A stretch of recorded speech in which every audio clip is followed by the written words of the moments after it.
प्रत्येक खेत के अंदर सिंचाई का पानी पहुंच सकता है। और सिंचाई का पानी अगर खेतों में पहुंच गया तो निश्चित रूप से आधी बेरोजगारी अपने आप खत्म हो जाएगी। 4 लाख खाली पद भरो, बेरोजगारी भत्ता दो। तो आप ऐसा राजस्थान के अंदर इतनी खनिज संपदा, अथाक संपदा, पर्यटन से आपको बहुत रेवेन्यू मिल सकता है, आप राजस्थान को बहुत आगे ले जा सकते हैं। इसके लिए प्रयास नहीं। दैनिक नवज्योति की महीने भर से चुनावी यात्रा चल रही है, मेरा मुद्दा कार्यक्रम चल रहा है, पूर्वी राजस्थान हमने कवर किया है, शेखावाटी हमने कवर किया है। अब आगे के जो हिस्से हैं, जो बाकी के विधानसभा क्षेत्र हैं, वहाँ भी हम जाएंगे। शेखावाटी जो हिस्सा है, चूरू, सीकर और ये झुंझुनू वाली जो बेल्ट है, हमने देखा पानी वहाँ बहुत बड़ा मुद्दा है, नहर वहाँ बहुत बड़ा मुद्दा है। तो आपका क्या विजन है सर नहर और पानी को लेकर, विशेषकर शेखावाटी को लेकर? देखिए, पीने का पानी तो हर जगह मिलना ही चाहिए, लेकिन पीने के पानी में अगर रह जाएंगे तो सिंचाई का पानी कब आएगा? हम तो चाहते हैं कि पीने के पानी का जो बजट आप खर्च कर रहे हो ना, उसमें थोड़ा सा और बढ़ा दो, सिंचाई का पानी आ जाएगा ना, तो पीने के पानी की अपना आप समस्या खत्म हो जाएगी। तो सिंचाई का पानी प्रत्येक खेत तक पहुँचे और हो जाएगा। यमुना का पानी आ सकता है, आप नर्मदा का पानी बढ़ाओगे तो बाड़मेर और इधर आपका जोधपुर की तरफ आ जाएगा। बिशलपुर का चंबल से आप इसको लिफ्ट करके बिशलपुर में डालो, इसकी प्रभाव क्षमता बहुत है, और बढ़ा दो तो ये और जिलों में सिंचाई हो सकती है। इंदिरा गांधी कैनाल का पानी भी और आ सकता है, नए सोर्सेज अपन उत्पन्न कर सकते हैं, नए बांध बन सकते हैं। राजस्थान का प्रत्येक खेत अगर सिंचित हो जाए तो निश्चित रूप से राजस्थान देश का सबसे बड़ा उपजाऊ जो केंद्र है वो राजस्थान बन सकता है। एक किसानों के सामने आपने देखा कि किसान अन्न उत्पादन करता है, उसको उसी फसल की उपज नहीं मिलती। इसलिए स्वामीनाथन आयोग बनाया था कि किसान आत्महत्याएं कर रहे थे महाराष्ट्र उड़ीसा के अंदर। सरकार ने कहा भी किसानों की आत्महत्याएं कैसे रोके, तो कहा कि एक तो प्रत्येक सिंचाई का साधन हो जाएगा और उचित दाम किसान को उसकी उपज का मिले। तो अभी कुछ हमारी जब हुंकार हमने भरी तो कुछ दाम बढ़े, मूंग के भी बढ़े 3000 रुपये, मूंगफली के बढ़े, समर्थन मूल्य बढ़ा। तो इससे होने वाला नहीं, दुगनी तिगनी कीमत सरकार करे। एक जो कर्ज है एक बार इसको माफ़ कर दो। दिल्ली के धन्ना सेठों का 3 लाख करोड़ का कर्जा माफ़ किया, तो राजस्थान के किसानों को 82,000 करोड़ का कर्जा माफ़ करो किसानों का, जो कुछ रिलीफ मिल जाए। मैं कह रहा हूँ 1-1 लाख करोड़ के बजरी घोटाले और खान घोटाले हो गए। आप इस तरह माफियापन पा रहे हो स्टेट के अंदर, टोल माफियापन हो गया। आपका PWD मंत्री सारे टोल के ठेके, रिंग रोड के ठेके अपने रिश्तेदारों को दे रहा है। अनंतपाल जैसे गैंगस्टर को यूनुस का पना दे रहा है, फिर उसका एनकाउंटर हो जाता है बाद में। सरकार ही सारा कामकाज करके और उसको जेल से भगाती है, करती है। उसमें IG का भी नाम आता है, मालिनी अग्रवाल का सारा मामला है। लेकिन जांच कौन करेगा? जांच करने वाले CM के लोग हैं, उनका नाम दबा के अच्छी पोस्टिंग दे दी। सर ये पूछ रहा हूँ, 20-25 साल का जो इतिहास है राजस्थान का राजनीति का, वो ये है कि एक बार कांग्रेस, एक बार बीजेपी। 90 के बाद कोई स्थिति ऐसी बनी नहीं। हाँ, बनी नहीं। तो लेकिन सर ये कह रहा हूँ कि इस बार ऐसा क्या आप करना चाह रहे हैं कि जो थर्ड फ्रंट को राजस्थान की जनता स्वीकार कर ले? ये क्या आप वादा कर रहे हैं? जो 20 साल गहलोत वसुंधरा ने मिलकर लूटा है ना, ये बात मीडिया के माध्यम से, प्रिंट मीडिया के माध्यम से और सोशल मीडिया, इलेक्ट्रॉनिक मीडिया के माध्यम से ढाणी गांव में बैठे अंतिम व्यक्ति तक पहुंच चुकी है। और वो ये चाहता है कि ये मिलाजुली का खेल है, गहलोत वसुंधरा सब एक है। गहलोत का बेटा प्रॉपर्टी डीलर है, गहलोत ने जोधपुर में खाने आवंटित कराई, गहलोत ने जोधपुर यूनिवर्सिटी में अपने रिश्तेदारों को प्रोफेसर लेक्चर लगाया, जो SCB ने उनको गिरफ्तार किया, खान आवंटन रद्द हुआ। और बजरी घोटाला, खान घोटाला, NRHM का घोटाला वसुंधरा राजे का, अशोक सिंघवी और इन लोगों ने किया। वसुंधरा के बेटे पे भ्रष्टाचार के आरोप लगे।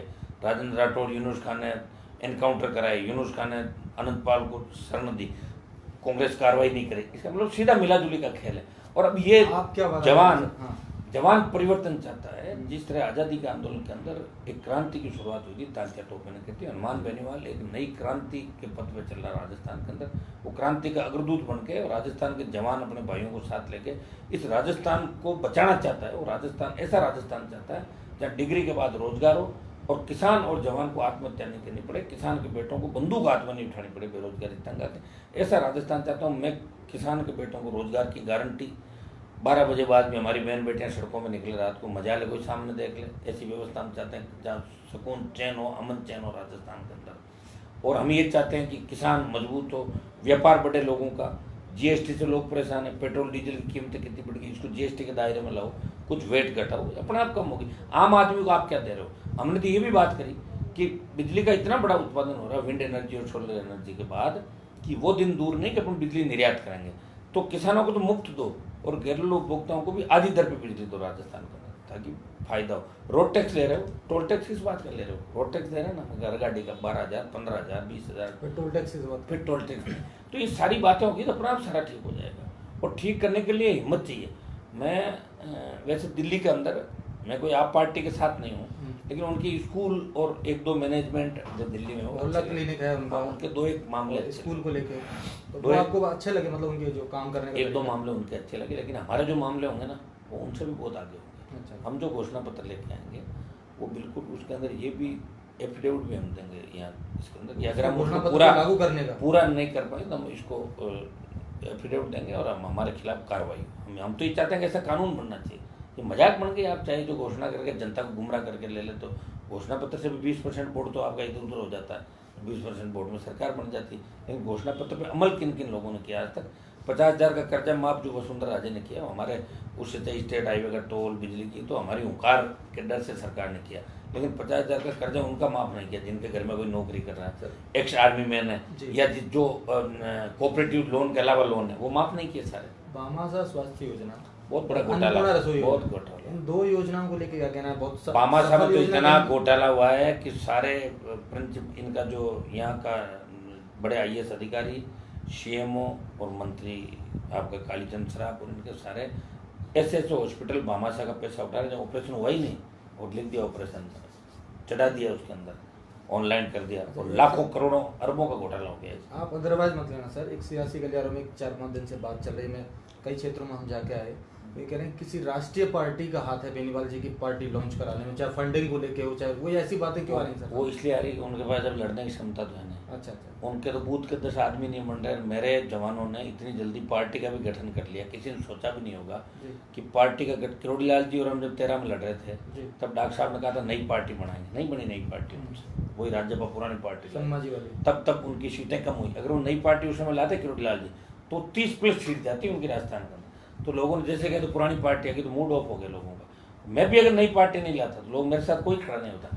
मैं नई पार्टी भी लाया और नई पार्टी लाने के बाद मैंने शुरुआत की, मैंने कहा गठबंधन होना चाहिए राजस्थान के अंदर ताकि कांग्रेस BJP को मारे स्टेट के अंदर। हमें नया फ्रंट करके उन दोनों पार्टियों का दिमाग ठीक है। इसलिए मैं आज भी कह रहा हूँ BSP गठबंधन करेंगे। भारत वाहिनी पार्टी जितने भी दल है उनसे गठबंधन होना चाहिए, मेरी ये इच्छा है सर। भारत वाहिनी पार्टी अब एक मिनट, आप जो फंडिंग की बात करिए, वसुंधरा राजे तो मेरे भी आरोप लगा रही है कि मैं कांग्रेस की B टीम हूँ। वसुंधरा ने कहा हनुमान बेनीवाल कांग्रेस की B टीम है और कांग्रेस ये कह रही है हनुमान बेनीवाल BJP की B टीम। दोनों पार्टी दोनों आरोप इसलिए लगा रही कि उनके पास सामान नहीं बचा। उनकी तो रैलियां कर रहे हैं, उनमें उनकी लाख की भीड़ नहीं होती। ये जो समर्थक मेरे आ रहे हैं लाखों की तादाद के अंदर, 5 बड़ी रैलियां मैंने करी और उन रैलियों से दिल्ली तक हिल गए ये लोग और ये मेरे आगे पीछे घूमने लगे। मैं राजस्थान के मैंने तमाम नेताओं को भी देखा किस तरह नेता लास्ट के टाइम में भाग जाते। मेरे में संघर्ष की क्षमता, भगवान का आशीर्वाद है मुझे, लोक देवताओं का, कि मैं लड़ाई लड़ रहा हूँ, लड़ाई लड़ूंगा। और मैं आज तक इतना जिद्दी हूँ, कोई काम पकड़ लेता हूँ ना उसके बीच में मैंने जीवन में नहीं छोड़ा, बेक नहीं हुआ कभी। और मैं कह रहा हूँ मिशन 18 पूरा करेंगे और इस बार हमारा मोर्चा मजबूती से आगे बढ़ेगा। 1-2 दिन के अंदर पता लग जाएगा गठबंधन किन किन से कैसा होता है। और गठबंधन अगर नहीं भी होता हम तो प्रयास करेंगे गठबंधन हो, लेकिन सारी चीजें मेरे हाथ में थोड़ी है। अगर गठबंधन नहीं हो, मैं तो हमेशा भाषण में भी कहता हूँ, हर जगह का गठबंधन करके 200 सीटों पर लड़ेंगे गठबंधन। मैंने तो ये नहीं कहा कि RLP कितनी सीट पर लड़ेगी, अभी तक मैंने पत्ते नहीं खोले। मैं चाहता हूँ गठबंधन के बाद हम 200 सीट पर लड़े। और अगर गठबंधन नहीं भी होगा तो हनुमान बेनीवाल के साथ जो जवानों की ताकत है वो इस बार कांग्रेस और BJP के दिमाग राजस्थान में ठीक कर देगी, ये तय बात है। और मैं ये कहूँगा अगर मुझे B टीम कहते हैं तो मैं इन दोनों को C टीम कहता हूँ, करप्ट टीम, जिन्होंने मिलकर भ्रष्टाचार किया राजस्थान कांग्रेस। अच्छा, ये कह रहा हूँ सर कि बोतल और बांसुरी तो गठबंधन हो चुका है। बोतल और बांसुरी, घनश्याम जी की जो पार्टी है भारत वाहिनी, उसका जो सिंबल है बांसुरी, आपकी पार्टी का बोतल है, इन दोनों का लगभग गठबंधन हो चुका है। बसपा से गठबंधन को लेके किस तरीके की बातचीत चल रही है? नहीं, मेरी जो बातें जीते हैं बसपा से गठबंधन को लेकर पिछले 20 दिन से 1 महीने से चल रही है और अंतिम दौर पे है। आप कितनी सीटों की डिमांड है सर आपकी? कोई डिमांड नहीं, गठबंधन होगा तो फिर डिमांड नहीं रहेगी। अच्छा। बसपा भी राष्ट्रीय पार्टी है, मिलकर हमारा भी है, तो वो तो सीटों को लेकर 2-5 आगे पीछे भी हो जाए तो कोई लड़ाई नहीं है। अच्छा। हम ये चाहते हैं कि कांग्रेस भाजपा को हम रोकें और ये जो गठबंधन स्टेट के अंदर होगा, ये गठबंधन लोकसभा चुनाव के अंदर भी रहेगा। अच्छा, यहाँ से शुरुआत होगी विधानसभा से, ये सेमीफाइनल है, फाइनल होगा। अच्छा। क्योंकि ट्रेंड यही रहा है, जो स्टेट जीता है वही पार्लियामेंट के उसके MP ज़्यादा गए। और इस बार युवा लड़ाई के मूड के अंदर बहुत बड़ा हम लोगों को इसमें मोर्चे को मजबूती मिलेगी, कामयाबी मिलेगी और हम इन दोनों पार्टियों का दिमाग ठीक है। कांग्रेस के जो नेता हैं सर वो तो कहते हैं कि 150+ हम लेके आएंगे, और बीजेपी कहती है मिशन 180 वो 180 लाएंगे। हाँ। तो फिर सीटें बढ़ानी पड़ेगी। सर आपको कितना लग रहा है, आपकी कितनी सीटें? वो 150 180 कितनी होगी दोनों की उनकी? हाँ वो तो हो गई करीब आपकी 300 से ऊपर 330 हो गई। हाँ 300। तो 330 होगी, 100 प्लस हम लाएंगे। हाँ तो 400 सीटें बढ़ानी पड़ेगी राजस्थान। सीटें बढ़ानी। आपको अनुमान कितना लग रहा है सर? आप तो मैं तो कह रहा हूँ बीएसपी से गठबंधन हुआ 100 प्लस आई। बीएसपी से गठबंधन हुआ तो 100 प्लस 100+ सीटें हैं। अच्छा सर, युवाओं को और महिलाओं को लेके क्या कुछ रणनीति आपके दिमाग में कि आपकी जो पार्टी है युवाओं और महिलाओं को लेके क्या सोच रही है? देखिए हम युवाओं को तो तरजीह टिकट के अंदर देंगे ज़्यादा से ज़्यादा कि नौजवान आए। और मेरे मंचों पे मेरी रैलियों में आपने हमेशा देखा हो कि सबसे ज़्यादा युवा स्पीच देते हैं 5-4 घंटे तक। हर उस जो थोड़ा बहुत भी संघर्ष करता है उसको मौका मिलता है। हम चाहते हैं युवा के अंदर एक तो लड़ने की ताकत होती है, संघर्ष करता है, जुझारू होता है और वो सेवा करना भी चाहता है, युवा मन होता है उसका। तो हम चाहते हैं कि युवा ज़्यादा से ज़्यादा है। महिलाओं को भी उनके हिसाब से कोई अभी तो हमने तय नहीं किया कितनी टिकट क्या मिलेगी, जिस हिसाब से डिमांड है हम करेंगे उसके अंदर भी।